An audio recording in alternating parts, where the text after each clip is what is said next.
ഹൈക്കോടതി വിധിക്ക് എതിരായ സംസ്ഥാന സർക്കാരിൻ്റെ അപ്പീൽ തള്ളി സുപ്രീം കോടതി. ചെങ്ങന്നൂർ മുൻ എം.എൽ.എ. കെ രാമചന്ദ്രൻ നായരുടെ മകൻ ആർ പ്രശാന്തിൻ്റെ ആശ്രിത നിയമനം റദ്ദാക്കിയ ഹൈക്കോടതി വിധി ശരിവെച്ച് സുപ്രീം കോടതി. ചീഫ് ജസ്റ്റിസ് അധ്യക്ഷനായ ബെഞ്ചാണ് ഹർജി തള്ളിയത്. വിവരങ്ങളുമായി എസ് നന്ദഗോപൻ ചേരുന്നു. നന്ദഗോപൻ, ഇപ്പോൾ സംസ്ഥാന സർക്കാരിൻ്റെ ഹർജി സുപ്രീം കോടതി, അതായത് ഹൈക്കോടതി വിധിക്കെതിരായ ഹർജി സുപ്രീം കോടതി തള്ളുകയാണ്. സർക്കാരിൻ്റെ അപ്പീലാണ് തള്ളുന്നത്. ചെങ്ങന്നൂർ മുൻ എം.എൽ.എ. കെ രാമചന്ദ്രൻ നായരുടെ മകൻ ആർ പ്രശാന്തിൻ്റെ ആശ്രിത നിയമനമാണല്ലോ ഹൈക്കോടതി റദ്ദാക്കിയ വിധി. അത് ശരിവെക്കുകയാണ് സുപ്രീം കോടതി, അങ്ങനെയല്ലേ? വിനോദ്, ചെങ്ങന്നൂർ മുൻ എം.എൽ.എ. കെ രാമചന്ദ്രൻ നായരുടെ മകൻ ആർ പ്രശാന്തിന്റെ ആശ്രിത നിയമനം റദ്ദാക്കിയതിനെതിരെ സുപ്രീം കോടതിയിൽ നൽകിയ ഹർജിയാണ് ഇപ്പോൾ തള്ളിയിരിക്കുന്നത്.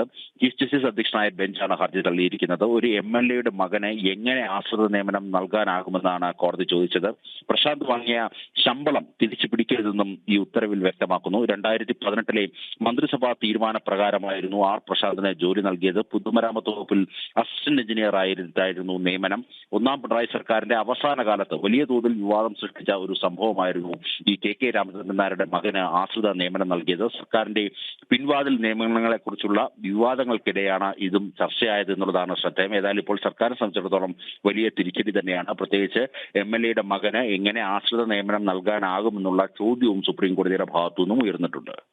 തീർച്ചയായും ചെങ്ങന്നൂരിലെ CPM മുൻ എം.എൽ.എ. കെ രാമചന്ദ്രൻ നായരുടെ മകനെ ആശ്രിത നിയമനമായി നിയമിച്ചുകൊണ്ടുള്ള സംസ്ഥാന സർക്കാരിൻ്റെ നീക്കത്തിനാണ് തിരിച്ചടി ഉണ്ടായിട്ടുള്ളത്. എം.എൽ.എയുടെ മകന് എങ്ങനെ ആശ്രിത നിയമനം നൽകാനാകുമെന്നാണ് സുപ്രീം കോടതി ചോദിച്ചിട്ടുള്ളത്. വിവരങ്ങളുമായി ചേരുകയായിരുന്നു എസ് നന്ദഗോപൻ.